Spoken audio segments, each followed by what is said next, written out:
யோபு 23:10. ஆனாலும் நான் போகும் வழியை அவர் அறிவார், அவர் என்னை சோதித்த பின் நான் பொன்னாக விளங்குவேன். Job 23:10.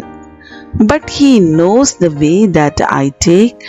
When he has tested me, I will come forth as gold.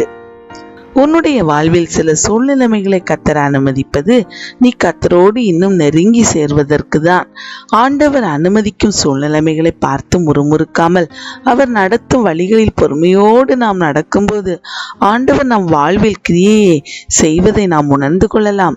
ஆகவேதான் யோபு சொல்லுகிறார், நான் போகும் வழியை என் கத்தர் அறிந்திருக்கிறார், ஒரு நாளில் என்னை பொன்னாக விளங்க செய்வார் என்று கூறுகிறார்.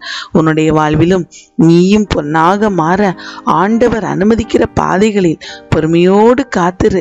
அப்பொழுது கர்த்தருடைய அதிசய செயல்களை உன் வாழ்வில் கண்டுகொள்ளுவாய். God bless you. இந்த பதிவு உங்களுக்கு பிரயோஜனமாக இருந்திருக்குமே ஆனால் அநேக பேர் இதை கேட்டு பயனடைய லைக் செய்யுமாறு கேட்டுக்கொள்கிறோம். Have a nice day.